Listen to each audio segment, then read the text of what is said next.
How would you like a 15% discount to my daily email, the stack of stuff, the show notes, discounts to the conference, all of that? All you need to do is text the word show to 33777. You'll get the annual subscription with a 15% discount to my daily email. You'll get the stack of stuff, the links to the show notes, discounts to the conference, and so much more.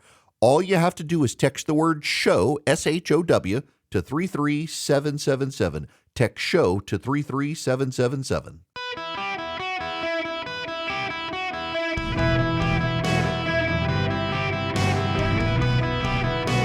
Welcome to the Eric Erickson Show podcast, Hour 2. Hello, America. It is Eric Erickson here across the United States. Glad to have you with me. The phone number is 877-973-7425. Should you wish to be on the program, I would be delighted to have you. The president and others are in Sharm el-Sheikh, which is a resort, a beautiful, beautiful area in the Middle East, in Egypt, there on the Red Sea. The president and other leaders are speaking. The Prime Minister of Pakistan speaking right now. Before the president speaks, let me jump to Dwayne's phone call here. Welcome to the show, sir. How are you? Hey, thanks for taking my call. Before I get to my main point, I wanted to say I think I got a good way to characterize Trump's foreign policy as speak loudly and carry a big stick. But on the deal with Hamas, a lot of times people compare Trump to like a gangster or a mobster, right? Like he told the Taliban, quit killing any Americans or I'm going to blow up your house. And he showed the guy a picture of his house, right? Yeah. Well, on this one, it's like he got all the families together and went to a Hamas and said, I'm going to make you an offer you can't refuse. And straight out of The Godfather, he said, you know, before we leave, either your brains or your signature is going to be on this contract. Now, of course, we all have to see how it plays out, but I kind of think that that's the way it happened here. Look, what are your thoughts? So to kind of double down on what you're saying, Dwayne, the president's negotiating technique, and we know this now. The Wall Street Journal, the New York Times have both reported it. The White House has confirmed it. What the president did is he knew last Wednesday a deal was close. And so what he did is go on and announce the deal. He went on and announced the deal, knowing that no deal was done, but it was close. And then he dared everybody to walk away from it. And the Pakistanis, the Indonesians, the Qataris, the Egyptians, and others, they all essentially pressured the Hamas representatives to go on and take the deal. Now, I am going to jump back into the news here for you to hear some of this exchange. This is the president of Pakistan and the president of the United States on stage now talking. You've got Keir Starmer, the UK prime minister, behind him. You have the Prime Minister Meloni of Italy standing behind Donald Trump. You have several others, Macron and the Spanish prime minister and others, all there on stage. And this is now the president of Pakistan talking to the president of the United States. Today it was. I would like to thank my very dear brother, Sheikh Tamim. He's Akhal Shakik, who has really worked very hard along with others to achieve peace in this region. My very dear brother, President Tayyip Erdogan, His Majesty, King Abdullah, and of course my very dear brother, Mohammed bin Zayed of UAE, and of course my very dear brother, Crown Prince of Saudi Arabia. And he has also been very, very helpful and contributed very valuably in this wonderful peace process. Ladies and gentlemen, I wouldn't want to take more of your time. Suffice it to say, had it not been for this gentleman, not only, who knows, India and Pakistan are both nuclear powers. Had he not intervened along with his wonderful team during those 4 days, the war could have escalated to a level. Who would have lived to tell what happened? And similarly, here in this part of the world, in Middle East, Mr. President, your valuable contribution along with President Sisi, I think history will remember in golden words. I wouldn't say more, except God bless you, God give you long life to serve like this for all time to come. Thank you very much. That was the president of Pakistan reminding the world that President Trump also negotiated the peace between Pakistan and India. Wow, I didn't expect that. Let's go home. There's nothing more I have to say. Goodbye, everybody. That was really beautiful and beautifully delivered. Wow, thank you very much. Also with us is President Prabowo, a very incredible man of Indonesia. President, come on.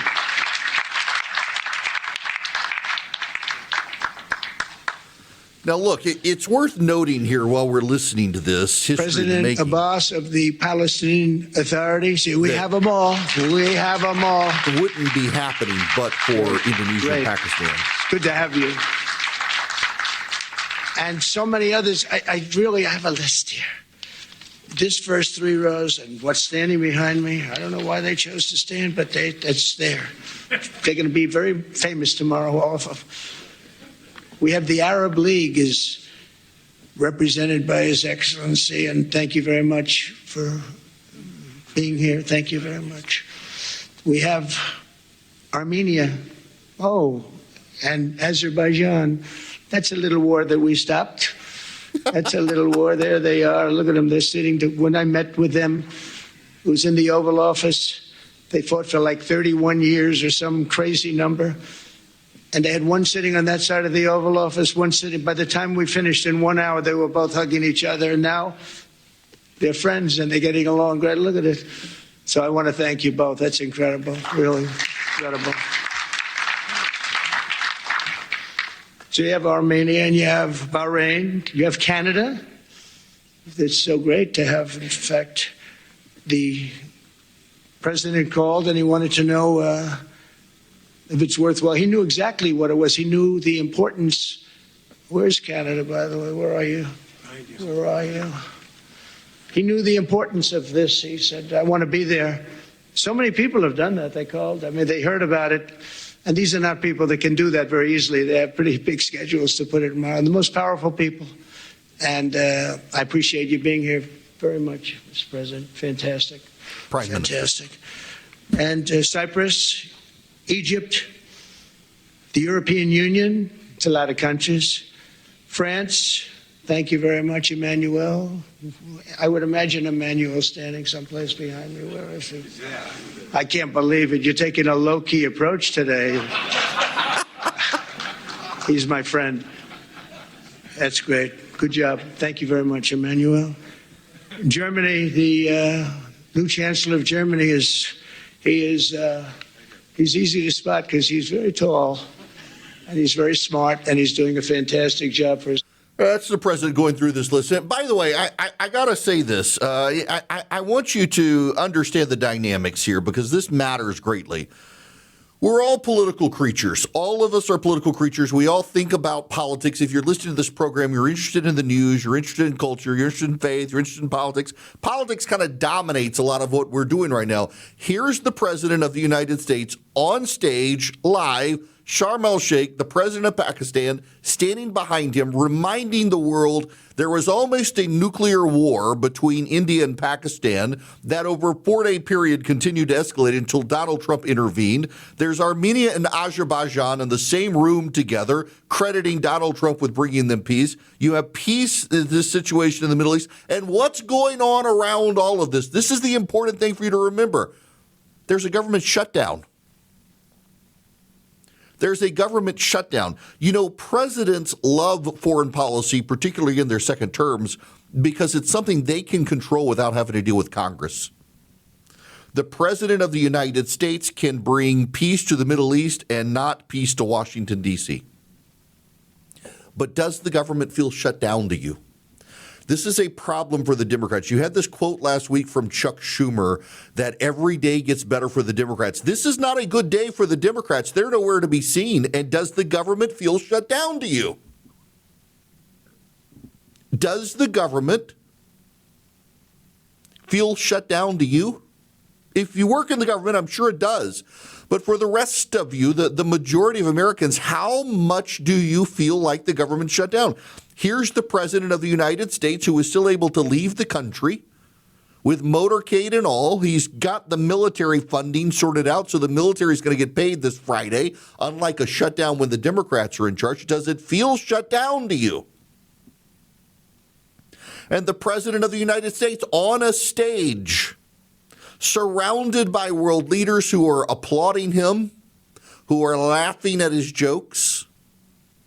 The center, the belle of the ball, the center of attention. And the Democrats are having to contend with this. Domestic politics will intervene at some point. But boy, you can't deny the optics of this right now. You can't deny the optics. Here's the president standing on a stage with world leaders. Where's Chuck Schumer? Where is Hakeem Jeffries? And where are you? Somewhere right now listening to me in your car, your office. Maybe you're listening later on a podcast. You should be listening live. As the world happens live.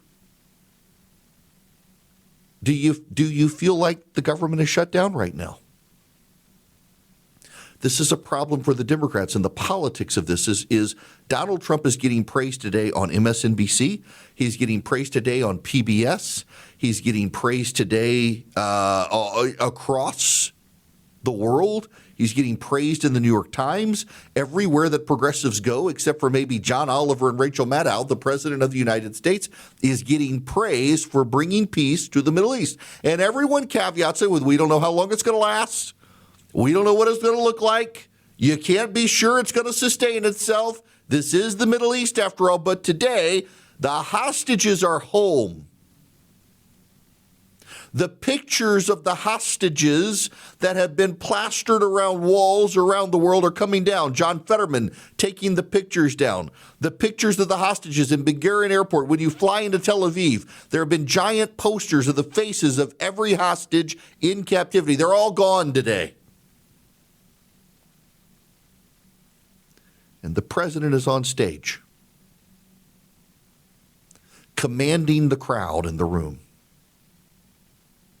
The president is loving it. He doesn't have to deal with Schumer. He doesn't have to deal with Jeffries. He doesn't have to deal with Thune. He doesn't have to deal with Johnson. He doesn't have to deal with Marjorie Taylor Greene today. He doesn't have to deal with the drama in Washington. The president has been more capable in bringing peace to the Middle East than to Washington, D.C. Here at home, progressives hate him. They despise him. They're attacking him constantly. On MSNBC this afternoon, it'll be wall-to-wall, nonstop hate of the president. Pay no attention to what happened in the Middle East. Pay no attention to the president in the Middle East. Pay no attention to what the man has just accomplished. The invasion of Chicago. Oh, my gosh. But they're going to have to give him some credit. Because he got a piece that Joe Biden couldn't get. He got a piece that Obama couldn't get. He got a piece that Bush couldn't get. Bush, after Trump, was probably the most pro-Israel president we've had in decades. Obama and Biden both wanted deals with Iran. Donald Trump has marginalized Iran, taken out their nuclear capacity, a capacity that Obama and Biden were happy for them to build, has gotten the remaining hostages out of Israel and brought the world to Sharm el-Sheikh in Egypt, and they're standing behind him and in front of him, applauding him, while the Democrats are complaining about a government shutdown that they themselves caused as they try to get health care for illegal aliens in this country. The optics, the contrast, it's amazing.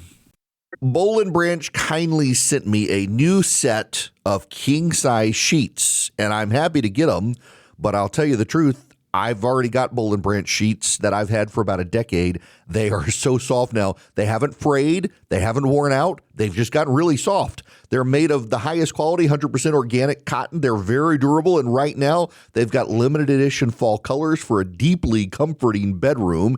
And they come with the 30-night worry-free guarantee. And I'm telling you, the more you wash them, the softer they get, and they don't wear out. I've had my set of Boll and Branch sheets for almost a decade.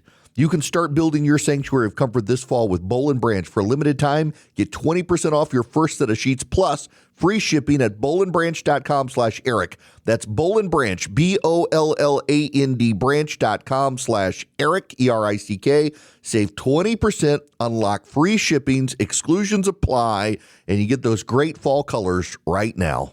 Hello, good people of America. It is Eric Erickson here. The phone number, 877-973-7425. Sama, I'm taking your call next. Welcome to the show. How are you?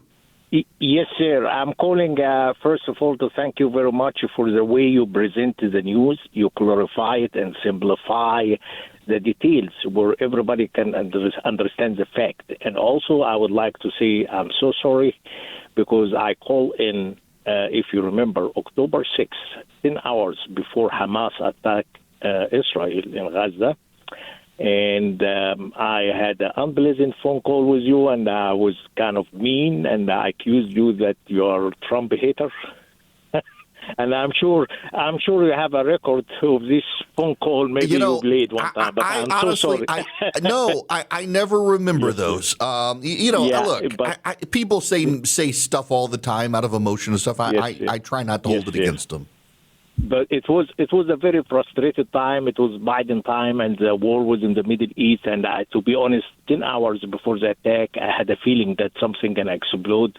And it did happen, unfortunately, and it was a horrible attack in Gaza. But unfortunately, what I'm saying, fortunately, the bad thing is sometimes brings good things. And thank God we have President Trump. He's making history right now. And the reason is Trump is a true. He's not fake like Obama. And Trump is not biased like Bush. Right. Bush was biased. Trump likes to play it winner. He does. Listen, He feels fair. Yes, sir. Go ahead. There's first of all, thank you for the kind words, and the apology completely unnecessary. I don't hold that against people. I don't hold on to it. Trump is a transactional man.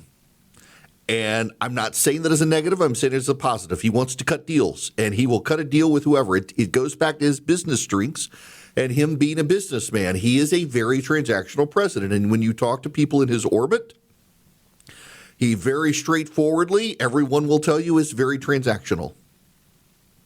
And to his credit, he has transacted peace in the Middle East, something that other presidents have tried to do and could not do. We don't know how long it will last, and I will tell you, I'm a pessimist when it comes to peace in the Middle East. They've hated each other for 4,000 years over there. But for at least for now, this war has come to an end because of Donald Trump.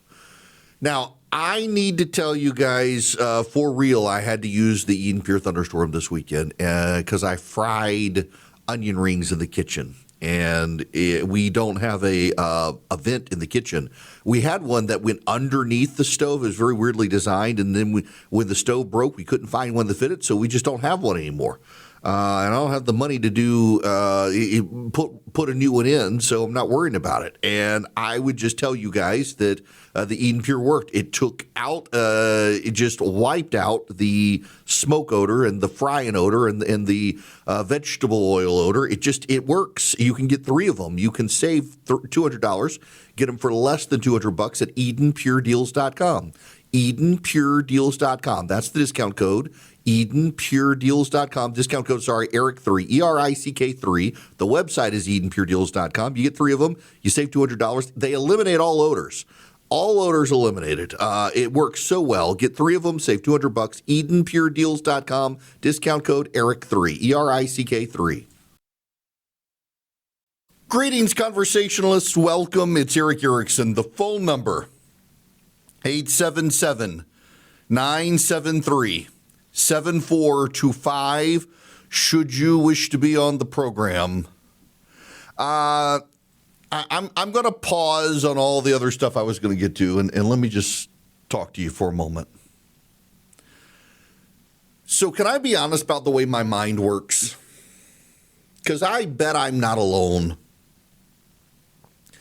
My motto is, why pray when I can worry? So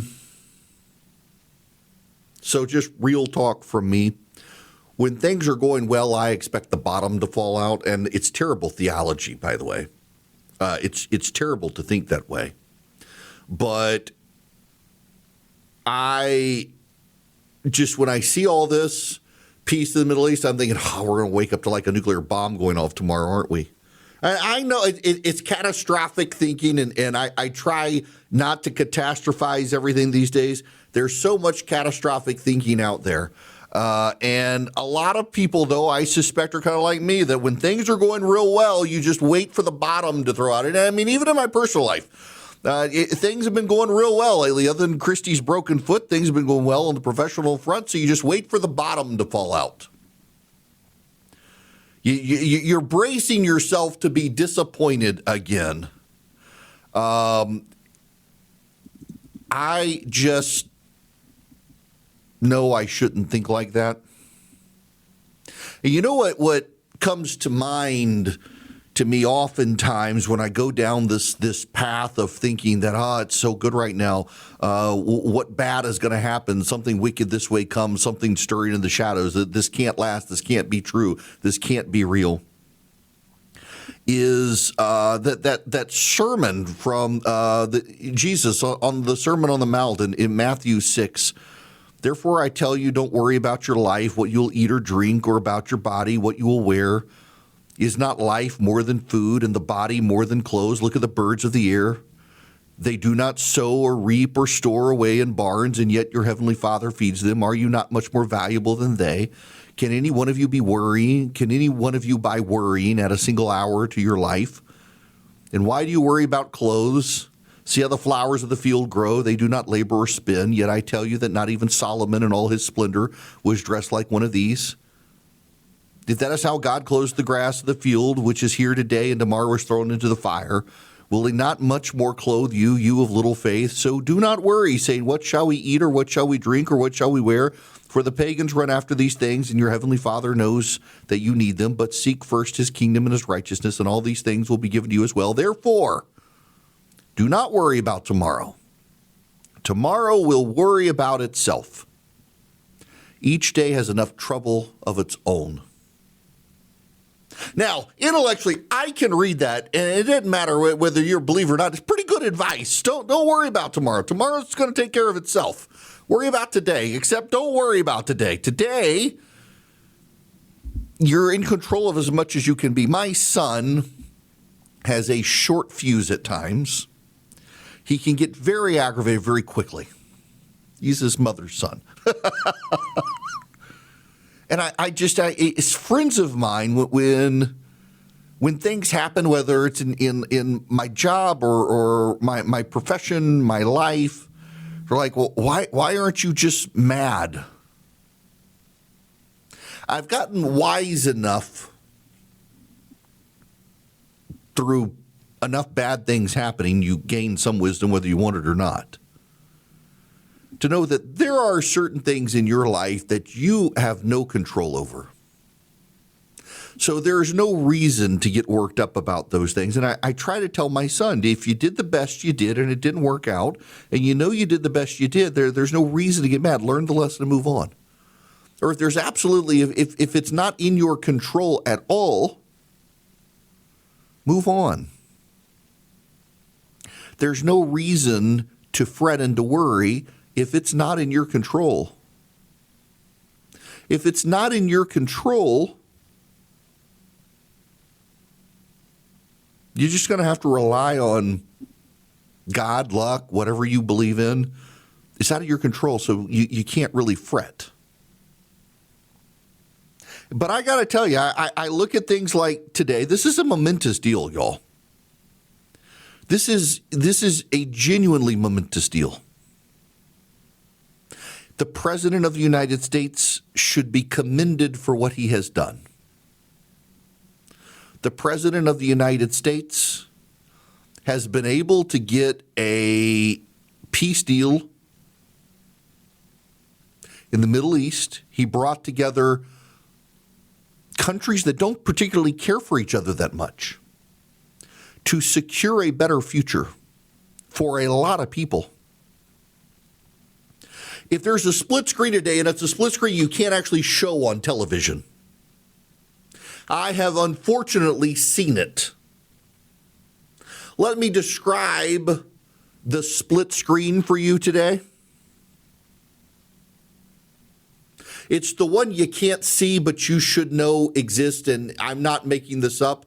I'm watching television right now on CNN and Fox. The talking heads are there, and in the background, there are the pictures of the Israeli hostages who were being released.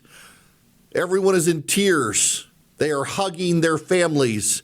In the streets are Israelis who are waving American flags and Israeli flags, people who are passing buckets so that people can throw away their yellow ribbon pins. No more do they need the yellow ribbon pins. The hostages have come home. And here is the split screen. In Gaza, Hamas is pulling men into city squares, men who helped deliver aid to the residents of Gaza, and they're putting bullets in the back of their head. There's your split screen. In Israel, they're celebrating the return of the hostages, and in Gaza, Hamas is pulling men and women out of their homes and putting bullets in their heads as a crowd surrounds these people and cheers on the execution. That's actually happening. And it's happening right now. It is happening before our eyes, but you don't see it because it's not on TV, because it shouldn't be on TV. I had the horrible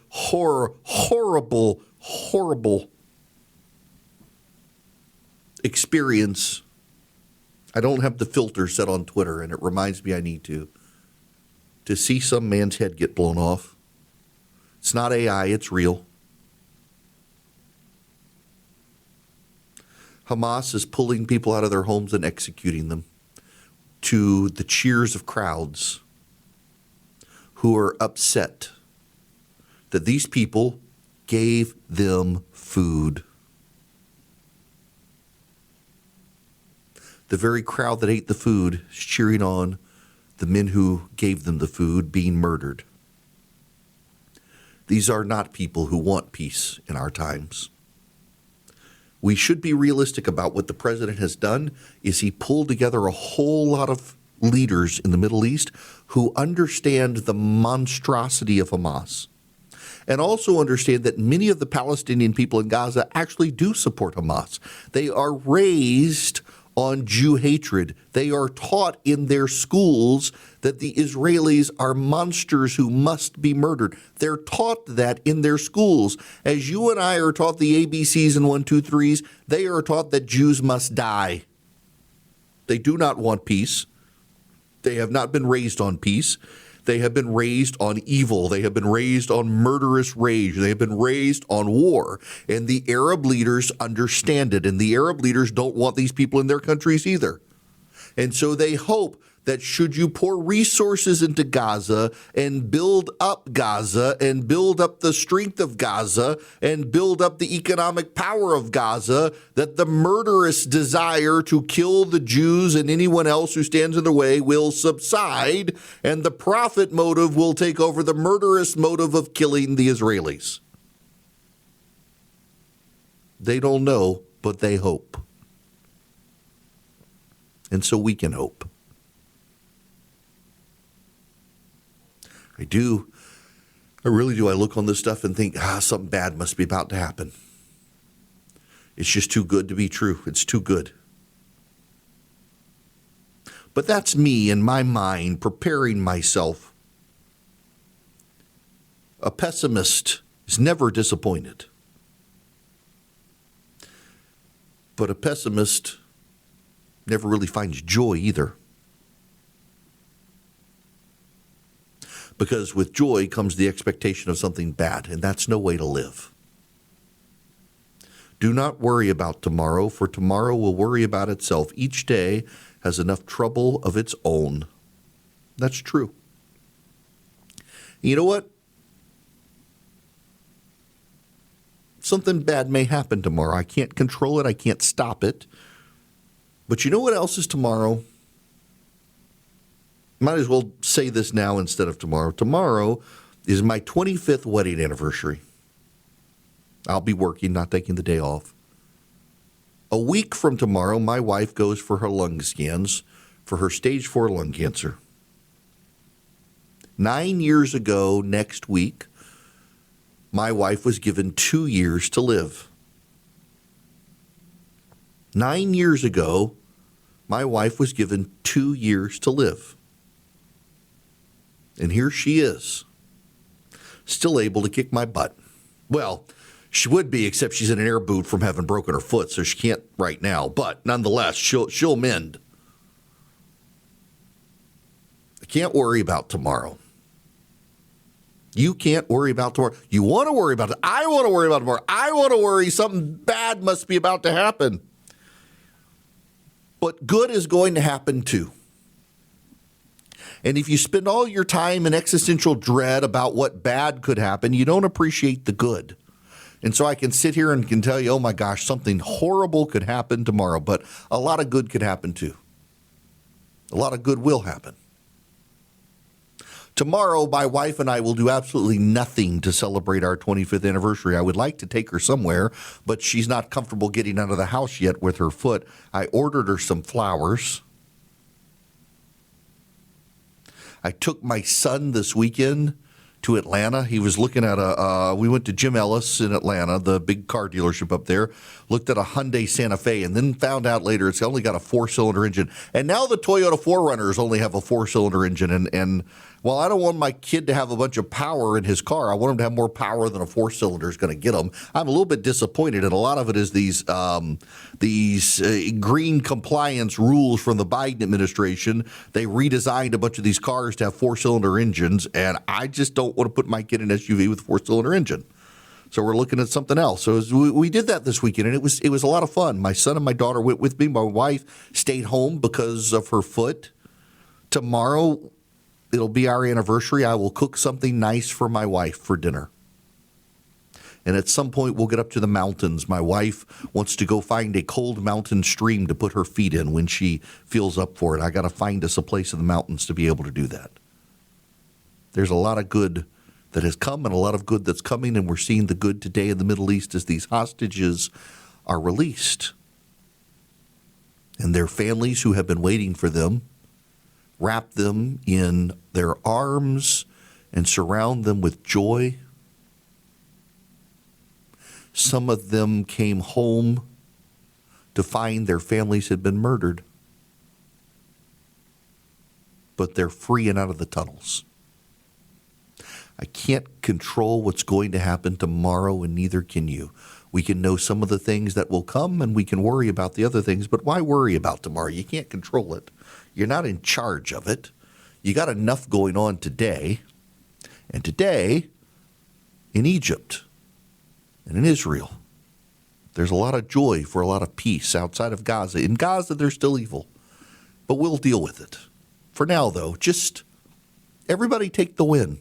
The United States, the land of the free and the home of the brave, we, through our president, have just gotten a bunch of hostages freed, and our president has gone to the Middle East and been heralded as a peacemaker for getting these people who have been in captivity for 2 years home to their families. And it should be a reminder to you, for all of the petty animosity so many of us have in politics these days and with our political rivals and the disagreements we have, the United States is still the greatest nation. And we've been able to pull off a great feat of peace with our president in the Middle East. And we should all be willing, even as we may fret about tomorrow, realize today's a good day. We'll take it. So, I guess I should put this on your horizon as well, and in any input. My buddy Brad up at WEEB up in Southern Pines is texting me. He's been in car dealerships for a long time before getting into radio. So we're looking for a car for my son. We were thinking SUV. He really wants a Mustang. And I just don't think I want to put a 16-year-old in a Mustang, despite my sister, who is listening right now, and my wife both thinking I should put him in a Mustang. He really liked the Hyundai Santa Fe. We looked at one. It was very nice. But my wife started looking at it, and here's the problem where we live. If you're not getting on the interstate with a car that's got some good acceleration, you're going to get run over. Now, we need to take him to test drive the Santa Fe, but my wife and I are both concerned with the 4-cylinder engine. And we know, like, for example, his sister has a Kia Telluride. It's got a 100,000-mile warranty. It's got a V6. It's got great acceleration. We're kind of thinking of steering him towards that. The Ford Explorer apparently has gotten really good. He doesn't want something massive. Like, he hates driving my Yukon. I don't want to put him in something that big anyway, or that expensive for that matter. I really was steering towards the 4Runner because I love 4Runners. And the 4Runner now has been redesigned, and it's got a 4-cylinder. I just don't want to put him in something that doesn't have get up. Not because I want him to have something powerful, but, I mean, you should see where we live. If you're not getting on the interstate and got some acceleration to get on the interstate, but right by our house, you're going to get run over. I can't tell you the number of times I've seen 18-wheelers having to swerve over because of some slowpoke trying to get off. So I'm willing to get input. You don't call, send me an email, eric@ewerickson.com. But he really liked that Santa Fe that we saw up at Jim Ellis. And my wife was actually more concerned about the get up and go than me as far as these. And he would really probably rather have a car than an SUV. But going back and forth to college in a couple of years, we want to get him something that's going to last him for a while. He does not want a truck. He's very, very adamant he doesn't want a truck. I don't want him to have a race car, so we got to find somewhere in between, a happy medium, I guess you could say. Now, you should know this is happening live. The President of the United States, in his motorcade, is headed back to Air Force One. He will be flying back to the United States, a whirlwind trip to the Middle East, coming back to domestic policies that he has less control over. Now, I got to tell you about Hillsdale College. They would love to get you engaged with one of their free classes. You can go to ericforhillsdale.com, ericforhillsdale.com. Take one of their great classes. They have so many to choose from. They're really good people, and you can learn a ton. ericforhillsdale.com. Now, what do I mean by good people and you can learn a ton? Well, first of all, they believe in education, not indoctrination. They play it very straight. They have almost a classical education model. And they educate with highly informative classes. They're 30-minute episodes, depending on the class you take, depends on the number of episodes. There was some excellent faculty, and you're going to find something and learn. You're going to learn about a topic you already know about. Like I took their constitutional, the Constitutional Convention class, and I know con law and the Constitution, and I learned a lot. You will too. ericforhillsdale.com. That's the website, ericforhillsdale.com. Go sign up with Hillsdale College today, and you can thank me later. ericforhillsdale.com is the website you want to go to and get smarter.